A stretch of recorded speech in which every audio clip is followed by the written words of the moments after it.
Shalom, selamat pagi. Tuhan baik, Roh Kudus selalu akan menuntun, memimpin hidup kita, membawa kita kepada jalan-jalan yang memang harusnya ditempuh oleh kita sebagai anak-anaknya, sebagai keluarga-keluarga Tuhan, sebagai gereja Tuhan. Kita masih sedang terus belajar untuk tidak meleset menjadi umat Tuhan, menjadi gereja yang tepat di tempat yang memang Tuhan ingin, sehingga kita menjadi pribadi-pribadi yang berkenan kepada Tuhan.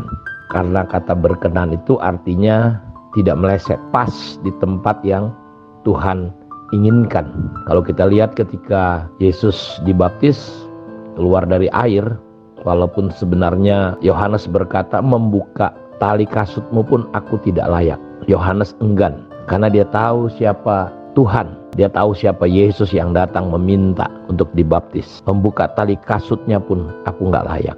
Tapi Yesus berkata, demikianlah harusnya kita menggenapi semua kehendak Allah. Sehingga ketika terjadi pembaptisan itu, ada suara yang berkata, inilah anakku yang kukasihi, kepadanya aku berkenan. Jadi kata berkenan itu tidak meleset. Kata berkenan itu pas, melakukan persis seperti yang diminta. Dan itu juga yang terjadi, kita sama-sama tahu ketika kemuliaan Tuhan turun seperti yang kita dengar di khotbah minggu maupun di saat teduh yang terus sedang kita pelajari. Kenapa awan kemuliaan Tuhan itu sebegitu rupa sampai mengental dan menjadi tiang awan, tiang api menuntun mereka? Karena di pasal 39, kalau di pasal 40 kita lihat sampai awan kemuliaan Tuhan itu, kabot itu, sampai Musa, orang tidak bisa menyelenggarakan, imam-imam tidak bisa menyelenggarakan ibadah karena kemuliaan. Ada kabot, ada kemegahan, ada semarak, ada kejayaan, sesuatu yang luar biasa. Mereka tidak tahan lagi berdiri. Dan itu terjadi karena mereka melakukannya tepat. Pembangunan bait Allah itu dibangun tepat seperti yang Tuhan bicara sama Musa. Nah, kalau saudara baca di pasal 39 itu, mereka melakukannya pas, persis. Jadi berkenan itu adalah tepat, persis. Dan kalau saudara perhatikan, disinilah pentingnya kita menjadi pribadi-pribadi orang Kristen yang akurat, tidak meleset, sehingga kita benar-benar bisa melihat apa yang Tuhan mau kerjakan. Karena goal akhir daripada panggilan Tuhan dalam hidup kita adalah setiap kita boleh menjadi tempat kediamannya, menjadi rumahnya, di mana dia bisa tinggal dan diam. Karena itu kita coba kembali belajar melihat bagaimana ketika gereja di Pergamus. Kemarin kita sudah belajar tentang gereja di Efesus dengan segala konsekuensinya. Kita juga belajar tentang gereja Smyrna. Walaupun mereka miskin, tetapi mereka tidak meleset. Karena itu ukuran daripada gereja yang akurat itu tidak bisa diukur hanya dari sisi-sisi berkat lahiriah.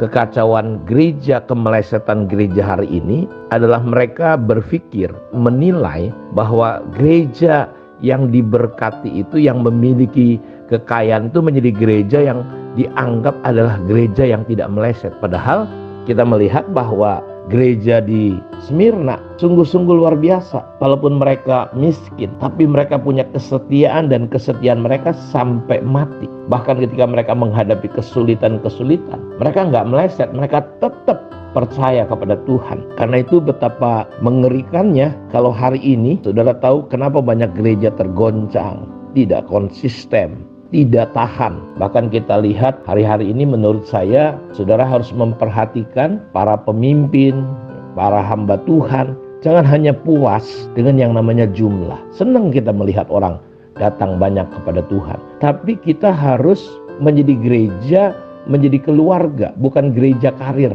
Anak saya pernah berkata bahwa orang-orang di Eropa terkadang tidak lagi suka mereka menikah dan punya anak, karena sulit punya anak ngurusnya. Banyak gereja sekarang gak peduli mau jemaatnya seperti apa, kondisinya, bagaimana rumah tangganya, bagaimana hidupnya. Apakah mereka sudah berjalan di dalam roh, atau mereka masih berjalan di dalam daging. Apakah mereka bertumbuh dewasa, atau mereka sebenarnya tetap kekanak-kanakan. Bagaimana dengan hati mereka? Apakah mereka sudah menjadi penyembah yang benar? Apakah mereka sudah menjadi manusia rohani? Apakah mereka bertumbuh di dalam keserupaan dengan Kristus? Apakah hidup mereka berubah Atau mereka cuma sekedar datang kebaktian? Apakah mereka sudah menang atas tuduhan-tuduhan iblis? Apakah mereka bisa menjadi berkat bagi orang lain dengan perkataannya? Apakah mereka bisa menjadi teladan? Apakah mereka bisa membimbing, menuntun orang lain? Atau mereka cuma sekedar datang dan pergi, cuma puas menjadi orang Kristen? Pendeta-pendeta, gembala-gembala karir tidak peduli nih dengan apa yang terjadi dengan jemaat hidup mereka. Karena itu saya mau dorong saudara, supaya kita menjadi gereja di mana kita menjadi keluarga. Tidak ada pendatang, tidak ada orang asing. Sehingga kita tahu persis, kita akurat bagaimana hidup mereka. Apakah mereka hidup di dalam pertobatan yang sejati? Apakah mereka memiliki kesucian hati, kesalehan hidup? Mereka punya kemampuan pikul salib, menyangkal diri? Apakah mereka hidup dalam kehendak Allah? Apakah mereka hidup dalam kebenaran dan keadilan? Atau mereka berubah betul-betul, ya ibadah tapi mereka kayak dunia betul-betul? Pola mereka, cara mereka, mereka hidup dalam pemberontakan. Mereka bukan domba tapi kambing-kambing. Karena itu kita jangan hanya memperbanyak sekedar kuantitas tanpa kita memperhatikan kualitas hidup jemaat. Apakah kita harusnya memperhatikan hal-hal yang batiniah, yang rohaniah daripada hal-hal yang lahiriah? Apakah mereka bertumbuh di dalam proses-proses yang Tuhan mau, atau mereka menolak? Mereka hidup dalam kenyamanan. Apakah mereka memiliki buah-buah roh, atau mereka hidup dalam kedagingan dan mereka tidak mampu keluar dari hidup kekristenan kedagingan? Apakah kita sedang membangun mereka pada kebenaran, tapi realitanya mereka tidak sanggup hidup dalam kebenaran itu? Karena itu kita butuh pencerahan, ya, kita butuh pewahyuan, kita perlu akurat, kita perlu memiliki integritas rohani, moralitas surgawi, mentalitas kerajaan. Hidup kita menuju bukan hanya menyalahgunakan anugerah Tuhan, tapi kita sampai kepada takhta kesucian Tuhan. Dan ini adalah sebuah pergumulan perjalanan panjang hidup gereja modern hari ini, ya. Apakah kita serius membangun kualitas hidup Kristen kita? Karena itu kalau kita lihat pelajaran di gereja Pergamus, mereka hidup, ya, Tuhan datang menyatakan dirinya sebagai firman. Inilah firman Dia yang memakai pedang di Wahyu 2 ayat 12, yang tajam dan bermata dua. Aku tahu di mana engkau diam, Pergamus. Tuhan katakan Dia tahu di mana Pergamus ada, di mana mereka ada di tempat takhta iblis, dan bagaimana engkau berpegang kepada namaku, dan engkau tidak menyangkal imanmu kepadaku, juga tidak pada zaman Antipas, ya, ketika pada masa itu di zaman Antipas, bagaimana Antipas sebagai saksi yang setia kepada Tuhan dibunuh di hadapan kamu, ya, bagaimana pekerjaan iblis begitu marah terhadap saksi Tuhan ini. Tapi walaupun kondisi mereka seperti itu, ada kemelesetan dalam hidup orang-orang Kristen di Pergamus. Dan Tuhan berkata, aku punya keberatan. Karena ternyata saudara didapati ada orang-orang yang menganut ajaran Bileam. Mereka yang memberi nasihat kepada Balak untuk menyesatkan orang Israel supaya mereka makan persembahan berhala dan berbuat zina. Demikian juga ada orang-orang yang berpegang kepada ajaran pengikut Nikolaus. Sebab itu bertobatlah, jika tidak demikian aku akan segera datang kepadamu dan aku akan memerangi mereka dengan pedang yang di mulutku ini. Siapa bertelinga hendaklah ia mendengarkan apa yang dikatakan Roh kepada jemaat-jemaat. Barang siapa menang, kepadanya akan kuberikan dari mana yang tersembunyi, dan aku akan mengaruniakan kepadanya batu putih yang di atasnya tertulis nama baru, yang tidak diketahui oleh siapapun selain oleh yang menerimanya. Bapak Ibu, perhatikan, ada kemelesetan. Ternyata di tengah-tengah jemaat ini ada yang namanya ajaran Bileam. Ya, ajaran Bileam ini adalah memberi nasihat kepada Balak agar orang-orang Israel tersesat, sehingga mereka makan persembahan berhala dan berbuat zina.